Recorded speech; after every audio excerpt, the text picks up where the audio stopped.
안녕하세요. 황녀의 싸다고 토크 시간입니다. 네, 오늘의 황녀 사연은요.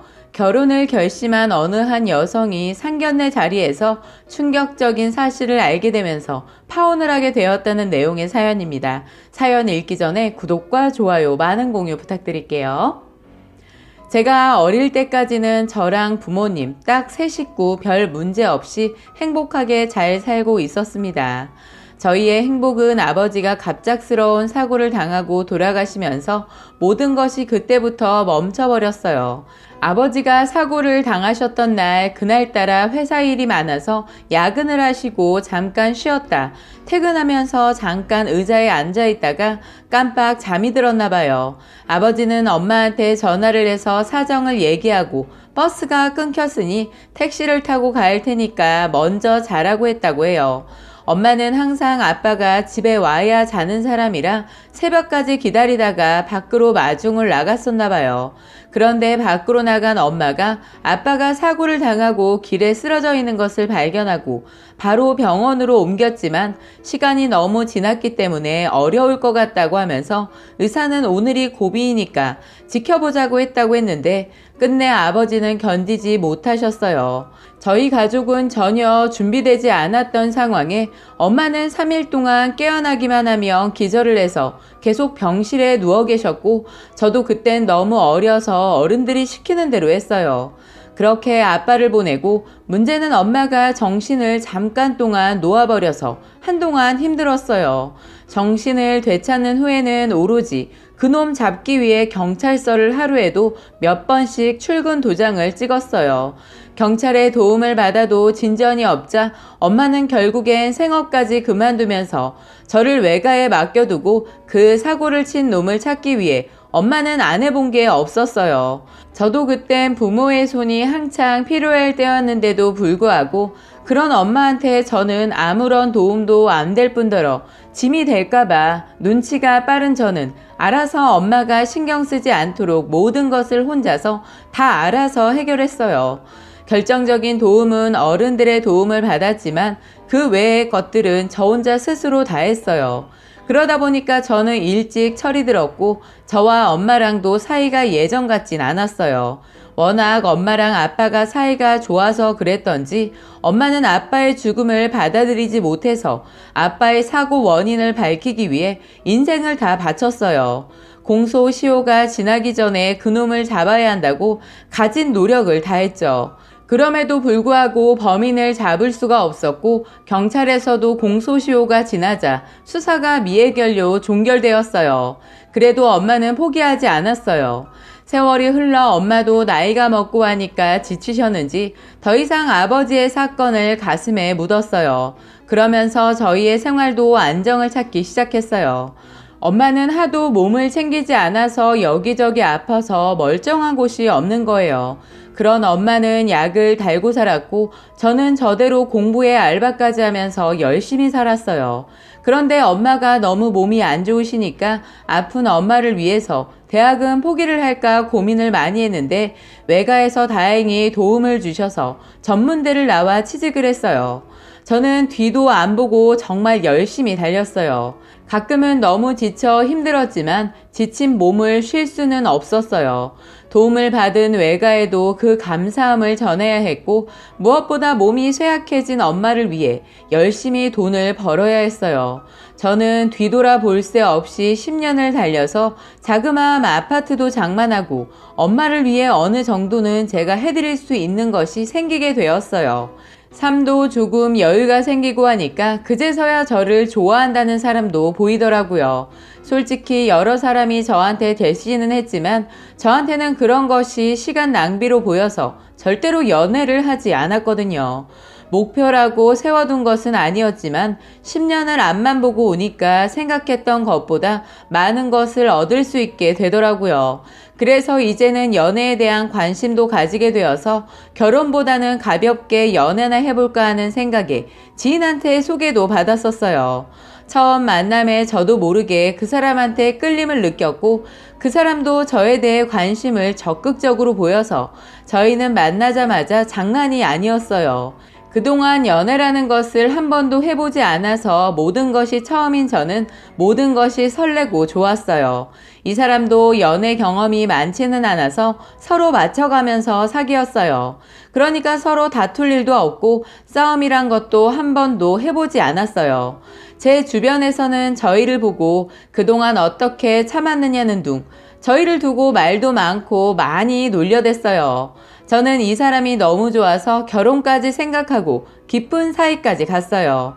그러다 보니까 시간이 갈수록 자꾸 외박도 하게 되더라고요. 원래 엄마가 아버지 그렇게 되시고 혼자 주무시는 거 힘들어해서 항상 제가 곁에 있어드리는데 왜냐면 그 이후로 혼자서는 주무시지 못하기 때문이에요. 그런데 저도 모르게 사랑하는 사람을 만나고 나서는 자꾸 외박을 하게 되더군요.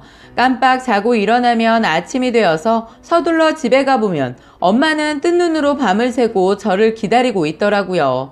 그때부터 정신을 차리고 외박은 하지 않고 가끔 주말에 만나서 즐겁게 시간을 보냈는데 자꾸 남친은 여행도 가자고 하는 거예요. 그래서 할 수 없이 저희 집 사정을 살짝 얘기해 줬어요. 워낙 착한 남자라 다행히 제 사정을 이해해 주었어요. 그래서 이런 사람이라면 결혼을 해도 괜찮겠구나 생각도 했는데 엄마가 걸리는 거예요.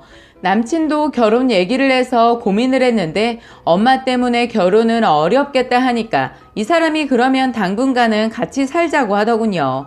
자기가 대릴 사위를 하겠다고 하는 겁니다. 가능하냐고 했더니 자기는 막내라 괜찮다고 자기만 믿으라고 하는 거예요. 그래서 저는 큰 마음을 먹고 이 사람을 엄마한테 소개해줬어요. 그런데 엄마는 이 사람을 보자마자 낯이 참 익네. 우리 사위 되려고 그런가? 얼굴이 익숙해. 고맙습니다. 어머님, 제가 잘할게요. 라고 하더군요. 둘의 대화를 듣는데 괜히 눈물이 나더라고요. 집안에 처음으로 남자가 와서 그런지 저도 엄마도 어색했지만 좋았어요. 그래서 저희의 밤늦은 연애는 편찮으신 엄마를 위해 저희 집에서 할 수밖에 없었어요. 엄마도 저희가 결혼을 전제로 만남을 하고 있는 것을 알고 남자친구가 저희 집에서 자고 가는 것을 허락해 주셨어요. 그렇게 얼떨결에 동거 아닌 동거처럼 일주일에 3-4번은 남자친구가 저희 집에 와서 자고 출근을 했어요. 신기하게도 엄마도 제가 같이 한 방에서 엄마랑 앉아도 혼자서 잘 주무셨어요. 엄마는 든든한 사위가 있어서 잠이 잘 온다면서 너무 좋아하셨어요. 그러다 보니까 엄마도 건강이 많이 좋아지시고 웃으시는 일이 많아졌어요. 엄마의 모습이 많이 좋아지자 남친이 자꾸 여행을 가자고 하는 거예요. 저는 아직까지는 그건 무리인 것 같아서 거절을 했더니 이 사람이 다 계획을 세우고 있었더라고요. 조심스럽게 엄마한테 여행을 같이 가자고 하더군요. 엄마는 그 말을 듣고 한참을 우셨어요. 너무 고맙다고, 당신까지 챙겨줘서 너무 고맙고 행복하다고 하시면서 흔쾌히 허락을 하셔서 처음으로 여행도 엄마를 모시고 갔어요. 그 이후로도 종종 엄마 모시고 가자고 해서 같이 간 적도 많았어요. 제가 엄마 혼자 두고 여행 가는 것을 불안해하니까 엄마가 알아서 저를 안심시키기 위해 잘 안 가시는데도 외가도 가셨어요. 아무리 친정이어도 외가에 가는 거 싫어하시는데 저를 위해 용기 내서 외출도 하셨어요. 그래서 엄마랑 남친 덕분에 저도 그동안 못 해본 많은 것들을 해볼 수 있었어요. 이 사람과 잠깐 살면서 임신도 되었었는데 아쉽게도 유산이 되어서 실망도 했지만 결혼을 정식으로 하고 낳기로 마음먹었어요. 결혼을 전제로 만남을 가지고 있었지만 시댁에서 정말 이 사람을 대일 사위로 줄까 하는 생각에 결혼에 대해 언급을 전혀 안 했어요. 그런데 제가 이미 유산은 했지만 전에 임신한 것 때문에 엄마가 먼저 말을 꺼내시더라고요. 엄마, 이제는 몸도 좋아지고 건강해졌으니까 너도 결혼해서 애 낳고 살아야지 하는 겁니다. 아, 됐어. 어떻게 결혼을 해. 그럼 또 애 생길 수도 있는데 결혼도 안 하고 애를 키우겠다고? 그건 아니다. 그리고 너만 생각하면 안 되지. 그쪽에서 뭐라고 하겠어? 그럼 엄마 어떡하라고? 너 나 때문이라면 걱정하지 마. 엄마 이제 외할머니네도 잘 가고 이모들도 만나니까 신경 안 써도 돼. 나중에 사실 마음은 그렇지 않았어요. 저도 애가 덜컥 생기고 나니까 이건 아니다 싶었거든요. 그래서 고민 끝에 어렵게 결정을 내리고 결혼을 준비하기 위해 상견례 자리를 마련했어요. 처음으로 남친의 부모를 만나는 것이 많이 긴장되고 떨렸지만 어차피 한 번은 거쳐야 하는 일이라고 생각하고 떨리는 마음을 부여잡고 식당에 들어섰어요. 제가 걱정했던 만큼 떨리지도 않고 두 분도 인상이 참 좋아 보였어요. 저와 엄마는 남친의 부모님이랑 인사를 나누었어요.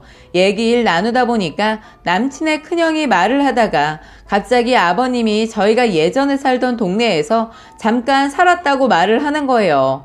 아버님은 굳이 말하고 싶지 않았는지 표정이 굳어졌어요. 솔직히 저희도 아빠에 대한 기억 때문에 그 동네 얘긴 절대 하지 않았거든요. 남친도 저랑은 많은 얘기를 나누었어도 제가 그 동네에 살았다는 것은 그날 처음 들었어요. 남친은 저희의 옛날 사건을 다는 몰라서 그런지 손뼉을 치면서 이런 우연이 있냐면서 혼자 신나서 웃더군요. 저랑 엄마 그리고 남자친구의 아버지 표정이 갑자기 굳어지자 남자친구가 눈치를 채고 대릴사위일 얘기를 하더라고요. 화제를 바꿔서 그런지 다들 웃고 떠들면서 남친의 엄마가 그러라고 막내는 이미 그 집에서 없는 놈이라고 생각하고 산다면서 장난도 치셔서 분위기는 금세 화기애애해졌습니다. 그런데 엄마가 자꾸 남친의 아버지를 빤히 쳐다보고 있는 거예요.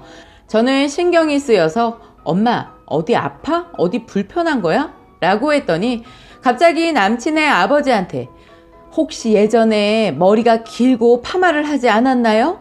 뜬금없는 말을 하셨어요. 그때 남친형이 나서서 어떻게 아셨어요? 대단하시다. 아버지 예전 사진 보면 정말 멋쟁이셨는데.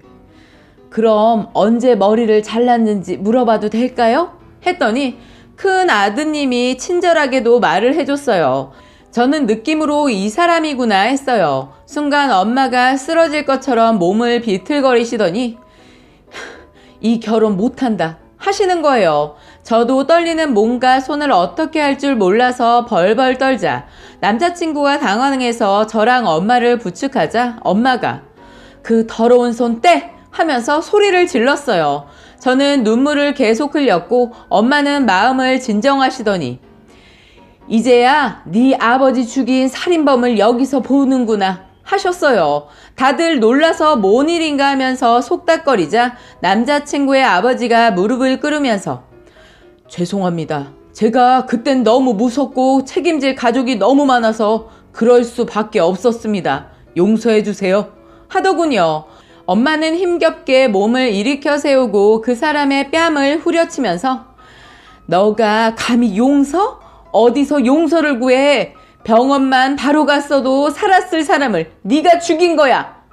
엄마는 그분의 목을 누르면서 너도 죽어! 하시면서 목을 조였어요. 아들들이 어머님을 말리고 남자친구는 자기 아버지를 향해 아버지가 진짜 그랬다고? 왜 그랬어? 인간으로서 해서는 안 될 짓을 했잖아. 그리고 우리한테 그렇게 바르게 살라고 한 거야? 난 이미 이 집안 사위이고 아버지 자식 포기할 거니까 없는 자식으로 생각하세요. 그리고 아버지 죄 내가 살면서 다 갚을 거니까 그렇게 아세요. 라고 하더군요. 그런데 저는 그 사람의 남친의 아버지라고 할 때 이미 정리가 되어버린 것 같아요. 엄마 역시 남친을 버린 것 같았고요. 남친이 저희랑 같이 살면 엄마나 저나 행복해질 수 없다는 것을 누구보다 잘 알고 세상 사람들 또한 다 아는 사실이기에 이 사람을 포기하기로 마음먹었어요. 그래서 저는 남자친구의 아버지를 가만두지 않았어요. 당신 내가 이대로 끝내지 않아. 내가 겪어온 세월만큼 고통받을 준비하고 있어야 할 거야. 내가 아무리 당신 아들을 사랑한다고 해서 용서할 거라는 생각 같은 건 하지 마. 하늘이 이렇게 도와주는구나. 이제부터 우리가 받은 고통만큼 이제부터 당신도 당신 가족들 무엇보다 당신 아들이 망가지는 걸 똑똑히 지켜봐. 사람을 죽이고 그 죄를 덮고 그렇게 편하게 살려고 했어? 이제부터가 당신은 지옥을 살게 될 거야. 라고 하고는 저는 저희를 감싸는 남자친구를 밀쳐냈어요. 당신이 나를 사랑하면 할수록 나도 당신도 힘들어. 나는 당신을 미워하는 마음으로 버틸 거고 당신도 아버지 대신 사죄하는 마음으로 살아. 그리고 앞으로 당신 우리 앞에 나타나지 마. 저는 힘들어하는 엄마를 부추기며 그 식당에서 나왔어요. 엄마는 그 사람을 고소해서 법으로 끝을 내고 남자친구는 마음을 정리 못하고 자꾸 울면서 집으로 찾아와서 결국 이사까지 했어요. 지금은 서로 못 본 지 1년이 거의 되어 가는데 얼핏 소문에 의하면 전 남친이 죽으려고 약을 먹었다는 말을 들었어요. 가끔 아주 가끔 흔들리지만 보고 싶은 마음을 오늘도 힘겹게 접어봅니다. 라고 사연 올려주셨습니다.